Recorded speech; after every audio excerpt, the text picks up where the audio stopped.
chimie. Alors, dans cette série de vidéos, on va vous présenter un chapitre d'association des conducteurs ohmiques.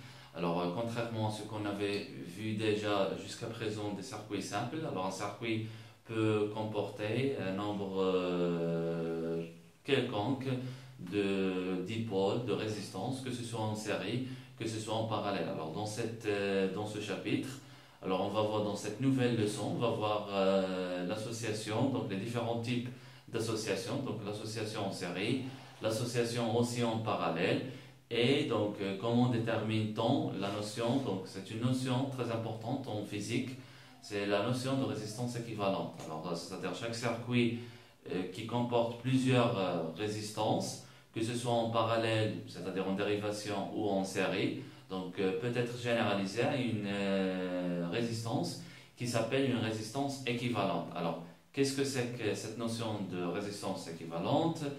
Comment détermine-t-on cette résistance équivalente? Et quelles sont les lois régies pour la détermination de la résistance équivalente dans les deux cas de figure, c'est-à-dire dans les deux circuits en série et en dérivation? Donc, ce sont des questions qu'on va répondre pendant ce chapitre, d'accord? Alors c'est-à-dire ce chapitre va être suivi par une petite expérience, c'est-à-dire qu'il va vérifier les lois de l'association, que ce soit en série, on a dit toujours, ou en parallèle, d'accord? Alors on commence. Alors vous avez l'association de conducteurs ohmiques, donc premier 1, donc association de résistance. Alors, petit 1, résistance équivalente. Donc, qu'est-ce que c'est que cette résistance équivalente? Alors, notion de résistance équivalente, on va considérer, donc on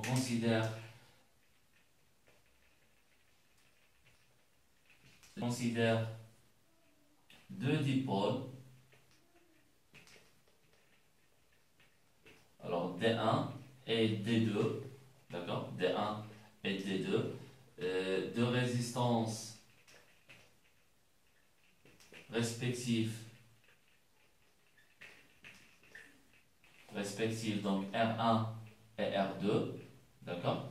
Alors vous avez deux types de circuits. Alors vous avez ou bien le circuit donc en série, c'est-à-dire une résistance, on a dit D1, donc un dipôle D2 qui sont en série, c'est-à-dire sont attachés l'une après l'autre, c'est-à-dire ici vous avez par exemple le point A et ici le point par exemple P, d'accord? Alors vous avez, bon ici donc c'est un point, donc lorsqu'un courant qui circule dans le circuit, donc c'est un circuit en série, c'est le même circuit, d'accord? Alors en dérivation, c'est-à-dire que ces deux dipôles sont en parallèle, donc par exemple comme ceci. Donc ici vous avez D1 et ici vous avez par exemple D2, d'accord? Et vous avez les deux points A et P, d'accord? Alors en parallèle, on a dit dans le chapitre précédent, ça veut dire que si les tensions sont parallèles, il y a une loi, c'est que les deux tensions, bien la même tension pour les deux dipôles, c'est-à-dire cette tension est égale à cette tension, parce que c'est en parallèle, en dérivation. Alors lorsqu'un courant électrique, donc I, qui circule, il va être, c'est-à-dire ici, ici vous avez un nœud, donc ici un nœud, c'est-à-dire il va être, comment dirais-je, la loi des nœuds, c'est-à-dire si vous avez ici I1 et ici I2, d'accord? Alors on a I est égal à I1 plus I2, d'accord? Alors, donc voilà, donc ça c'est en série et ça c'est en parallèle. Alors la caractéristique, c'est-à-dire si on veut tracer la caractéristique des deux, si on veut tracer la caractéristique de ces deux montages, alors qu'est-ce qu'on va obtenir? On va obtenir une loi qu'on appelle la loi d'Ohm.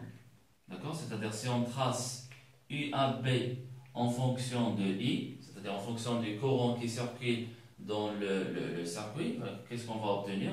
On va obtenir une droite, d'accord, qui passe par l'origine. Donc ici vous avez un 0, 0, donc il passe par l'origine, et cette droite constitue ce qu'on appelle loi d'Ohm. Alors Alors, donc, dit quoi la loi d'Ohm? Dit que si vous avez une tension A et B, c'est-à-dire la loi d'Ohm, donc c'est-à-dire que UAB est égal à quoi? Est égal à une résistance fois un courant I. Alors, R, c'est quoi? C'est la résistance, c'est-à-dire donc le comportement du circuit. Donc le circuit tout entier, il se comporte comme une résistance, comme une seule résistance, une résistance unique. Donc fois un courant, c'est-à-dire quelle que soit la tension, bien la valeur de la tension, vous la faites correspond, c'est-à-dire suivant cette loi, la loi d'Ohm, vous pouvez trouver le courant électrique. C'est-à-dire ici vous avez U, par exemple U1, vous trouvez par exemple un courant par exemple de I1. Donc cette loi, c'est une loi linéaire. Donc c'est-à-dire donc il a un caractère linéaire et ce caractère est très important. Donc caractère linéaire du dipôle, c'est-à-dire le dipôle D1 et D2, que ce soit en série que ce soit en parallèle, D1 et D2 se comportent comme une résistance unique. Ça veut dire que c'est comme si vous avez une résistance entre A et B. Et cette résistance, c'est par exemple c'est un dipôle D de résistance R. D'accord? Ici vous avez le point B et ici vous avez le point A pour les deux montages, que ce soit en série et que ce soit en parallèle. Alors la question qui se pose et la détermination théorique, c'est que quelle relation qui va être liée R à R1 et à R2 dans le montage en série et dans le montage en parallèle. D'accord? Avant de faire ça, on va faire une généralisation, donc une définition tout d'abord. Une définition de la résistance équivalente. Alors la résistance équivalente,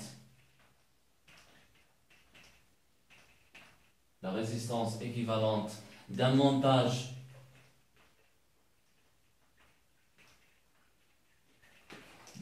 qui comporte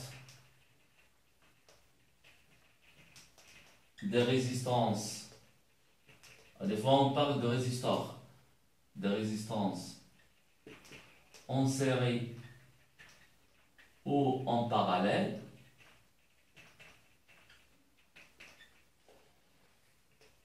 et donc c'est quoi cette résistance équivalente? C'est tout simplement la valeur de la pente de cette droite linéaire. Donc c'est-à-dire c'est la pente, tout simplement c'est la pente de la caractéristique, donc la droite de donc la caractéristique,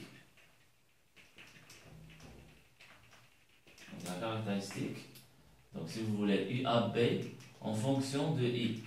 D'accord?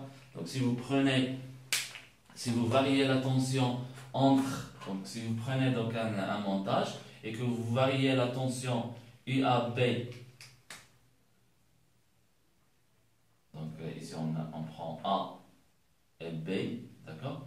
UAB et que vous variez donc à partir d'un dispositif, on a dit qu'on varie UAB, donc le courant I aussi varie. Donc on va trouver une droite, on a dit linéaire. Alors cette droite, il a une pente. Donc comment détermine-t-on cette pente? C'est à partir de deux points. D'accord? Vous avez ici U2 par exemple, ici U2. Alors la pente est égale à la valeur de la résistance.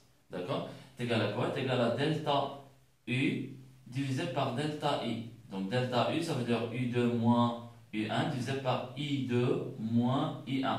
Donc vous trouvez une résistance, une valeur de résistance. Alors cette valeur, ça vous donne directement la valeur de la résistance équivalente. Alors la résistance équivalente, c'est une résistance, d'accord? C'est une résistance qui est donc c'est une résistance équivalente. Donc on a donc la valeur de la c'est une pente. Tout simplement, c'est une pente de voilà de la caractéristique UAB en fonction de I. D'accord? Alors une généralisation, on va faire une généralisation maintenant, 1, 2.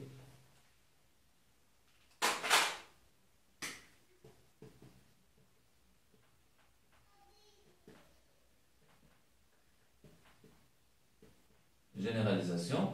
Alors dans cette généralisation, on va considérer par exemple, donc on considère, on va faire un exemple si vous voulez, on considère le montage suivant. Alors le montage qu'on considère, c'est un montage qui comporte à la fois donc, une association en série et une association en parallèle. Par exemple, si on considère par exemple, ça c'est un dipôle D1, d'accord? Un dipôle aussi, si vous voulez, D2, d'accord? Et D3 qui est en parallèle avec D2.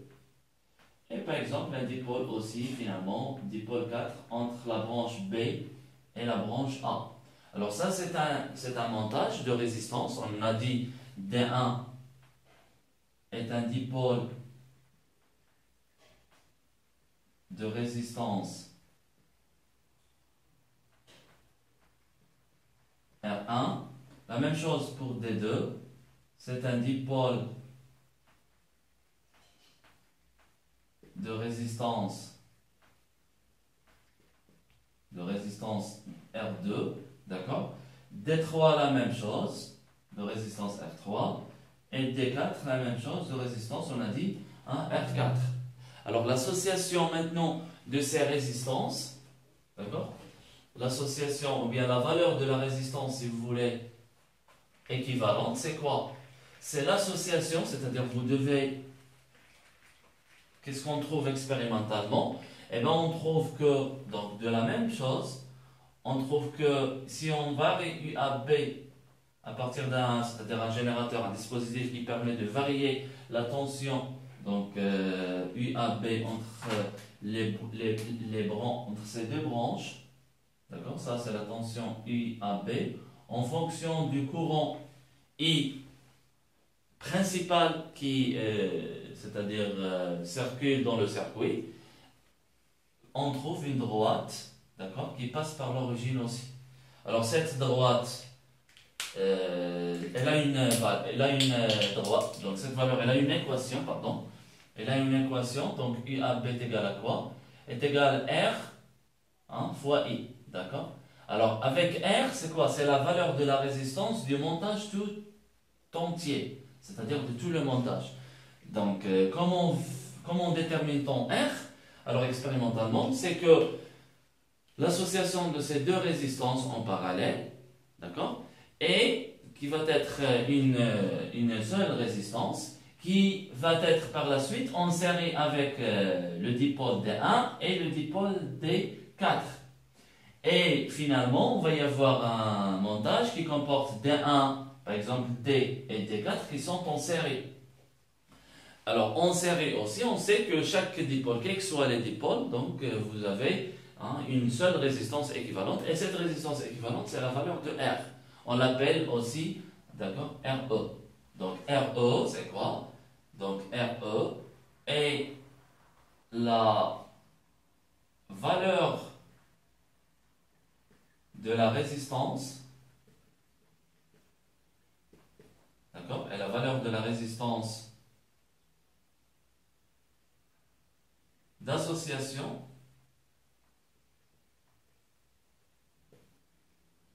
des dipôles, d'accord, D1, D2, d'accord, D1, D2, D3 et D4, d'accord, d'accord, c'est-à-dire donc RE, c'est la valeur de la résistance, donc d'association de ces résistances R1, R2, R3, R4. Alors la valeur, eh bien l'expression théorique, on va la démontrer, on va la montrer, donc à partir de l'interprétation en théorique. Donc ça c'est une généralisation, si vous voulez. Voilà, donc la généralisation c'est que RE, la valeur, donc c'est est la valeur de la résistance d'association des dipôles D1, D2, D3 et D4.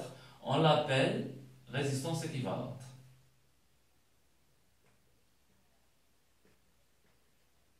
On l'appelle résistance équivalente. D'accord?